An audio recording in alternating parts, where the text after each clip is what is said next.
even if suppose actually you are fallen into temptation and you are failed and you are, you know, discouraged, you know, Jesus can empathize with us, Jesus can sympathize with us, and he doesn't condemn us. He who comes to me I will never cast away, where it says, John 6:37 says that he who comes to me I will never ever cast away. And also this beautiful verse in Matthew 12 also, you all know, no? Matthew 12, it's a quotation from Isaiah 42 where it says, the battered reed Jesus will not you know, put away.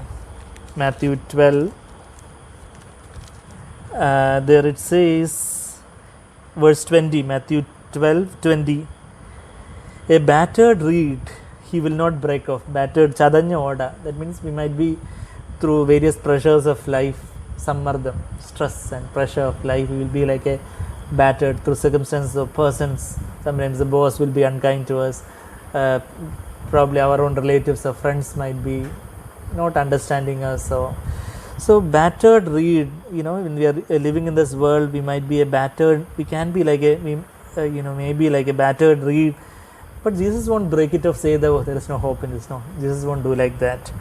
And a smoldering wick, that means actually the fire is just going to die out, but Jesus won't say that, oh, the fire, there is only little fire, you know, I want a fresh wick. No, smoldering wick also, anayaraya thiri, pugayunna thiri, chadanya oda, pugayunna thiri.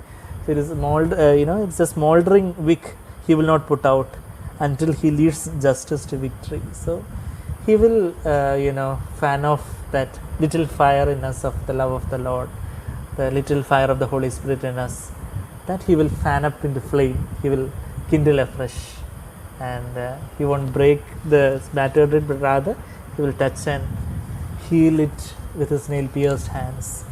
You know, there is you know, one instance in the gospel where Jesus is calling the disciples unto himself and telling them so many things, you know. And I was remembering the Greek word that I saw there was that paralambano, and you know, I have shared it with some of you even before. That paralambano just basically means that para means not para, not that kind of para, but it's para means besides, and paralambano means Jesus is calling us to ourselves, and Jesus is telling us. So the picture that I get is that, you know, whenever, whatever situation I face, is that he wants to paralambano, he wants to call me aside him, he wants to hold me close to his bosom and say that, my son, my daughter, I understand your feelings, I will not condemn you. You know, that condemnation and conviction, that's a great struggle for many young people. I mean, I was enumerating some things about conviction and condemnation. That means actually we'll come back to Hebrews for us before we conclude, but I just want to tell something about this conviction of sin and condemnation of sin. Both is about when we are aware of sin, you know, it can be a conviction of sin or it can be a condemnation from sin. How can we distinguish between the two? The two classic examples of this conviction and condemnation is none other than two of Jesus' disciples. One was Peter, who was convicted of his sin, and the other was Judas Iscariot, who felt condemned in his sin, and he went and committed suicide, Matthew 27. So when, you know, suppose actually we fell into some sin and we feel sad about that, if Satan points that sin to us, we will be condemned and we feel hopeless and discouraged, and there won't be any clarity about where we fell or anything. It will be kind of a vague, oh, you are a sinner, you good for nothing, you won't, you know, that would be the kind of thoughts that the Satan will be bombarding into our mind, and we'll be disheartened and we feel discouraged. That is the condemnation. Judas, Matthew 27, we read that he felt remorse, not repentance. Matthew 27:5, we read that word remorse, dukkham. So he also felt sad about his sin. But what happened? Instead of looking unto Jesus, he went and confessed his sin to priests and elders and all. So, you know, many people even today confess their sin to Kumpasaram, no, they confess to priests and all. So that is, Judas was the pioneer in that. That is not the way to do that. We need to go to Jesus and confess our sin, just like Peter did. Peter, when he fell, what happened? Luke 22:61, we read that. Luke 22:61, Jesus turned and looked at Peter. So Peter saw that. That means Peter also turned and looked at Jesus, and he remembered the words that Jesus spoke. Luke 22:61 and 62, I am reading. He remembered the words Jesus was speaking. Jesus told him that the cock will crow 3 times, and he remembered, and he went and wept bitterly. That is what verse 62 says. Peter went and wept bitterly, went outside and wept bitterly. It was not to show any other people that he was weeping. It was before God that he wept. So there, the true repentance, conviction leads to repentance. Condemnation is remorse, and you will go farther away from God. So condemnation, it is Satan pointing out our sin, and we will feel discouraged, and it will be like a vague thing. We won't be clear what to repent of. But the same sin, if Jesus points to us, if the Holy Spirit points to us, that will be conviction. That means there we know that it is when the Lord points out our sin, when the Holy Spirit convicts us of our sin, it will be clear, crystal clear, where we have fallen. In that thought, Lord, in that attitude, in the word that I spoke, that harsh word that I spoke, or that initial look, or that second look, or that standing on, waiting over, lingering over there unnecessarily, or that wasting of time. So when the Holy Spirit convicts us of sin, he convicts us specifically where we have fallen. There will be a clarity. It is not a vague thing that you are good for nothing. No, Holy Spirit will never say like that. He will say that, my son, my daughter, in love. The Holy Spirit reminds us, but probably with deep conviction. It can be kind of a rebuke from the Lord also, but it's specific. There is a power in that, and we know that we have fallen. We know where we have fallen, and even when Jesus rebukes the elder in Ephesians church in Revelation chapter 2, verse 4 and 5. He says about that falling away from first love, and then Lord says, you know where you have fallen from. And so that is the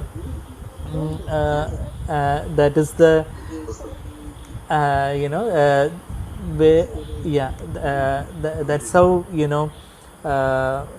the Holy Spirit points out our sin, where we know where we have fallen. The Lord shows us, points out to us where we have fallen, and we will be convicted. And when Jesus points out that sin, there won't be any discouragement, but there will be hope. I would say that even there is a joy. You would be thinking that, repentance is sorrow. Of course repentance is sorrow, but there is a joy, there is a paradoxical joy in that, where we know that, Lord, even when there is a sorrow that I have grieved the heart of the Lord, there is a joy that my Lord still loves me. My Lord has not forsaken me. He who comes to me, I will never ever cast away. He will never cast me away. I will never forsake you, and I will never desert you. I will never leave you nor forsake you, Jesus says. So that is a joy. We can come to the Lord's presence. There is a great hope.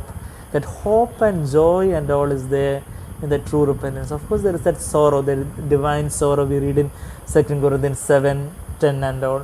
That divine sorrow that leads to salvation. That, of course, that sorrow is there, where we experience that pain of grieving the heart of the Lord, grieving the loving heart of the Lord. But at the same time, there is a great joy that the Lord still loves me, and the Lord still accepts me, and the Lord still has hope for me, the worst sinner. So that is the conviction. Peter had that kind of conviction. And I was just noting down, in conviction and condemnation there is sorrow.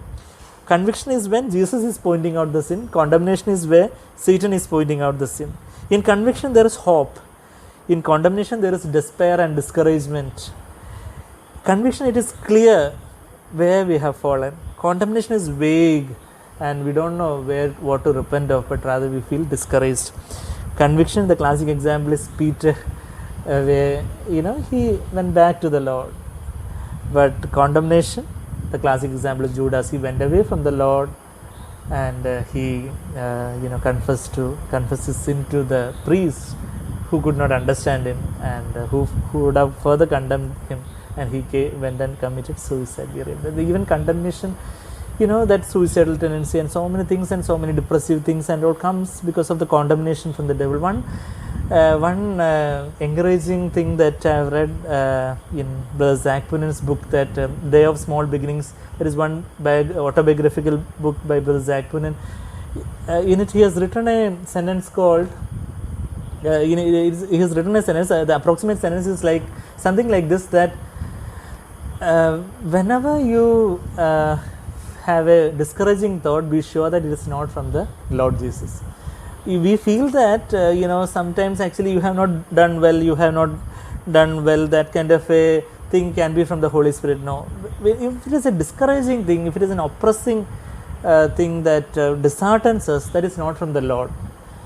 The Holy Spirit always seeks to encourage us. Even when He is pointing out the sin, He instills us the hope that we will be able to come back, and so never be disheartened by any of our failures. Even if you have fallen the umpteen number of times, failure is in our syllabus only. When there is no other way to break us, break our own self-confidence, God allows us to fall into sin. Of course, that is God's last resort only. He tries to break us through probably some sickness or discipline or financial difficulty or so many criticism or misunderstanding, so many things He will try to break us. But if He sees that we are sincere but still we are not broken in our self-will, He will allow us to fall into sin. He doesn't like us to fall into sin, but just like Luke 22, we read that Jesus telling Peter, Satan has demanded permission to sift you like wheat. So God granted that permission. But I have prayed, Jesus says there in Luke 22 verse 30, around that verse we read there, that I have prayed that your faith will not fail, so that after you have come back you will strengthen, after you are converted you will strengthen your brethren. So we all have failed umpteen number of times. We don't know the number of times, I don't know the number of times I have failed in my life. So many times I have failed the heart of the Lord. But then you will ask me, how can you rejoice in the Lord now? Because the Lord has justified me. That is a great truth. That is another truth that you need to understand. When we fall into sin, it is not just, when we repent, it is not just forgiveness, but justification. Justification means, we read that in Romans 3, 4 and 5, justified by faith, justified through His blood. And what is this justification? Justification, basically that word means made righteous. So we are made righteous. That means that righteousness of Jesus is imputed into our account, in our heavenly account. All the heavenly blessings, we are blessed with heavenly blessings, we read in Ephesians 1, 3 and 4. So God has put into our account the righteousness of Jesus, so that Jesus not only remembers our sins anymore. You know that verse? Some of you are not familiar with that verse. It's a golden verse. What is that verse? It's a great reassuring verse. Hebrews 8:12. If we are truly repented of our sins, not if we are not truly repented of our sins, but if we are truly repented of our sins, that means actually we tell the Lord. Truly repenting means what? Lord, I tell that, Lord, I do not want to sin again. Not that I will not sin again. Nobody can say like that. But if I say that, Lord, I do not want to sin again, and I am sorry for my sins. I believe that you have died for me, and Lord, clean me with your blood. So that is true repentance, and the true faith is to commit our lives again to the Lord. Believe that He has forgiven our sins. So that is the true repentance. If you are truly repented, Hebrews 8:12, there it says that, for I will be merciful to their iniquities, and I will remember their sins no more. Not that Lord has forgotten our sins, but He will choose not to remember our sins. He will not put that sins into our account and say that, but rather He would put Jesus. He has already, even when we are born again, we are justified by faith. And when we fall into sin and when we come back to the Lord, we need to remember that fact that Lord, you have already justified me. That means, justified means just as I have never ever sinned in my life. When I stand before the throne of grace, before my Father in heaven in faith, I am standing before Him with the righteousness of Christ, not with my own righteousness, saying that, oh, I have overcome that sin, this sin, that sin, I have done so many good deeds. No, those are all filthy rags, good for nothing. But what I am saying is that, Lord, nothing I can bring to you. I simply, as a sinner, I simply to thy cross I cling, Lord, and Lord, naked I come to you for dress, like that we sing in that song, no? What to say? Rock of ages cleft for me. So we simply come to the Lord just as I am, without one plea. There is another hymn, famous English hymn that you all know. Just as I am, without one plea, I am coming to the Lord, not with my own righteousness or anything, but I am saying that, Lord, I am like this, Lord. I am good for, in my flesh nothing good dwells, Romans 7:18. And Lord, I come to you just as I am, but I know that, Lord, you love me. You have loved me with an everlasting love, Jeremiah 31:3. And we can come to the Lord, and He will not, He will not only He will not forsake us, but He will rather embrace us, just like that prodigal son's father, lost son's father. In Luke 16, we read that Mudiyanaaya Putrante Pidav, that father, when he saw that son coming from the great distance, the father is running to embrace his son, even in his filthy rags and filthy, foul smelling clothes. Even with that, the father is embracing him. That is the love of our Heavenly Father. That is the love of Lord Jesus and the Holy Spirit. Even the slightest inclination to come back to Him, the Lord is always there to embrace us. He is coming near to us. He wants to, He wants to encourage us in whatever situation that we are in. But He wants us to forsake whatever is displeasing to Him in our lives. Why He wants us to overcome temptations? Because He wants us to He wants us to have Him as a true joy. When we are yielding to our temptations, we are finding joy in so many other things, and we are not really enjoying the real fullness of joy in the Lord's presence. Psalm 16:11 says that in the Lord's presence is the fullness of joy. Psalm 16:11. So He wants us to give us that superlative joy. When we are satisfied with this passing pleasures of sin, He is telling that, my son, my daughter, you overcome that, you overcome those temptations and cling on to me and experience the fullness of joy. So come back to the Lord in repentance, and there we know that the Lord can understand the deepest emotions in our heart, and He empathizes with us, and He is embracing us, and we can therefore, that is what I'll just conclude. Hebrews 4:15, we read that we have a high priest who can sympathize with our weaknesses, because He was tempted in all points as we are, yet without sin. Therefore, because we have this sympathizing, empathizing high priest, Jesus Christ, therefore, Hebrews 4:16, therefore let us draw near with confidence, because we have that confidence, and that justified, we are justified before the Lord. We are justified means not only we are forgiven, but Christ, right, it is as if I had never ever sinned. Not only that I have never ever sinned, but also as if I have fulfilled all His commandments. That is the robe of righteousness that the Lord is clothing us with. That Christ's righteousness He sees, and that gives us a great confidence to stand before the throne of grace. Let us with confidence come near before the throne of grace. We read there. Even about justification, before concluding with this Hebrews 4:16, shall I just go to Song of Songs 4:7? It's one of my favorite verses when the Lord ministered to me in one of my times of discouragement. When the Lord spoke to me personally that verse, and I was so encouraged and lifted up in my heart. So it is Song of Songs 4:7. There is a bridegroom saying to the bride. So that is Jesus telling me, Jesus telling each one of us.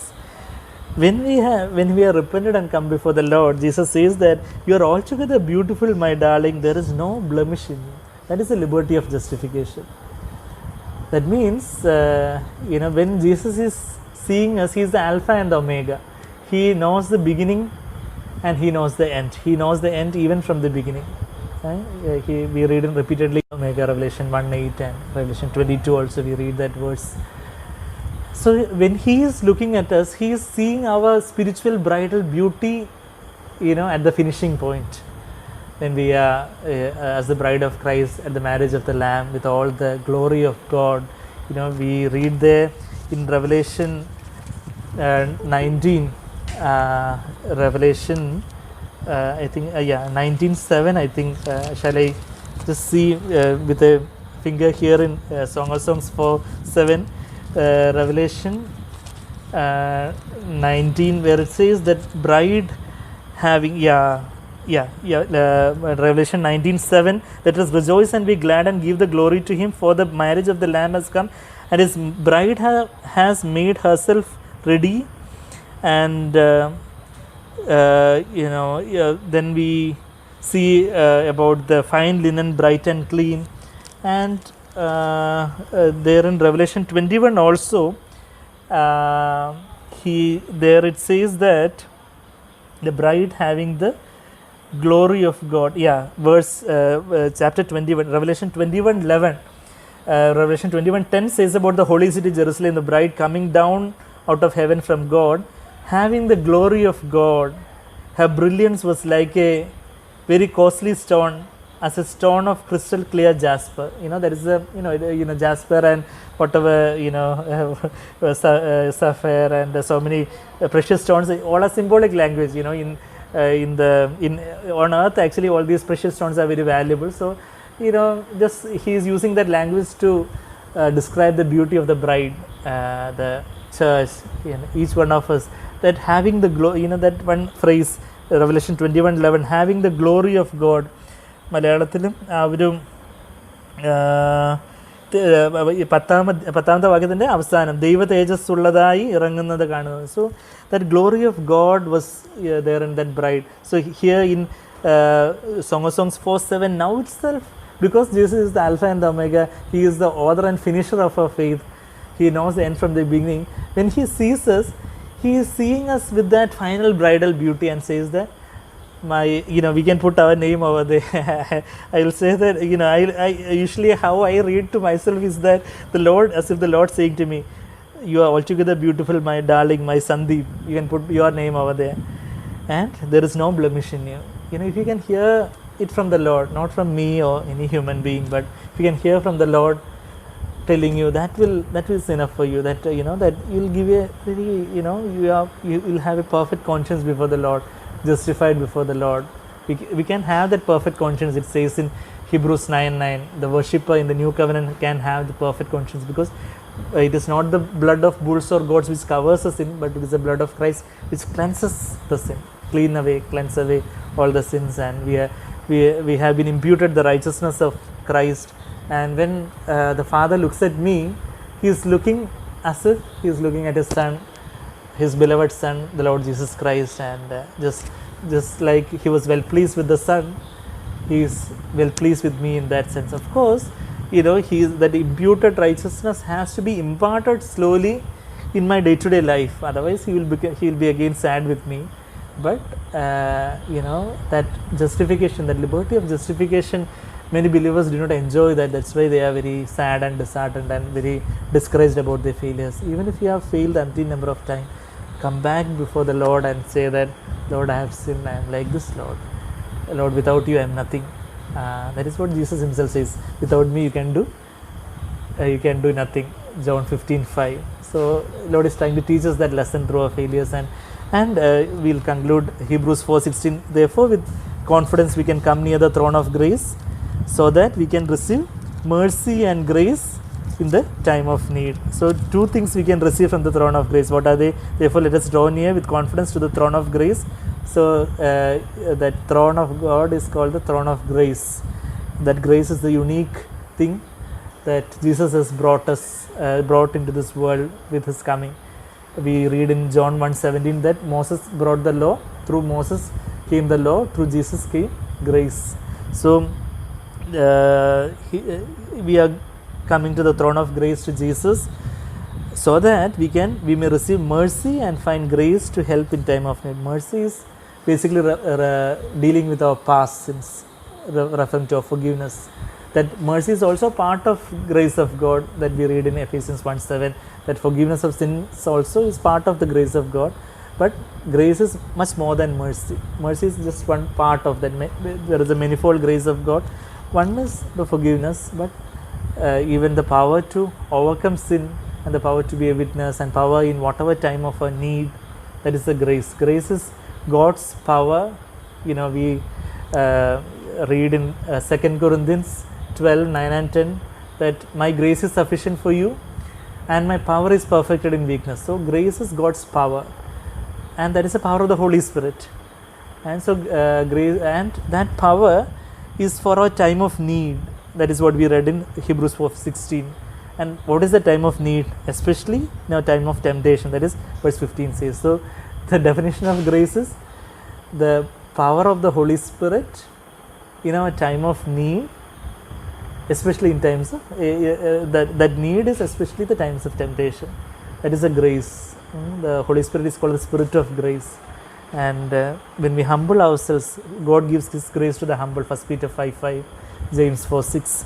So when we humble ourselves, the Lord will give us that grace. When we humble ourselves and come to the throne of grace, we can receive mercy and we can experience that, not only forgiveness but justification, that boldness before the Lord.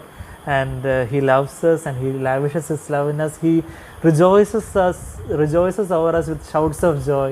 We read that in Zephaniah 3:17. If that verse is unfamiliar to you, just take that verse, or you can note down that verse. I'll just read that verse. How the Lord, over a repentant sinner, there is great joy in heaven.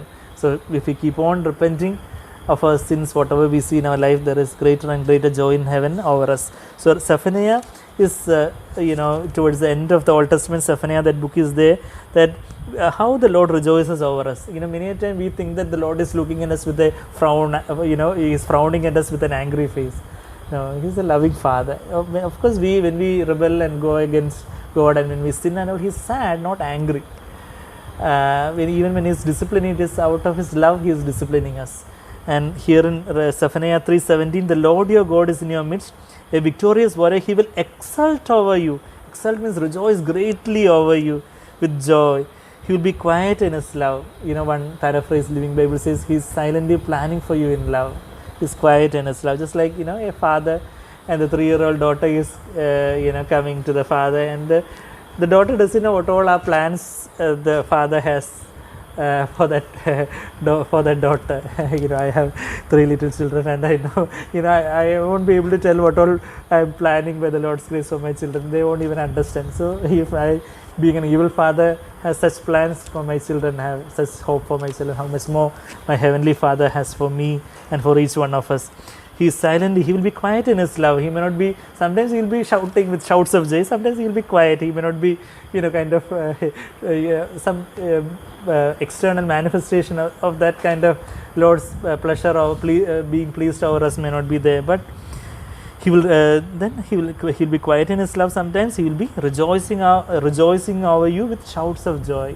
With shouts of joy means actually, with so many trumpets and so many tambourines and musical instruments, and He is rejoicing. And take that verse to yourself, each one of you, and hear it from the Lord. Hear it from the Lord. Even that Song of Songs 4:7, my darling, put your name over there, and there is no blemish in you, because the blood, not because of our own merit or anything, but the blood of Christ has cleansed and He has justified us, and we can come to the Lord before the throne of grace, and we can receive mercy and find grace grace to help in time of need.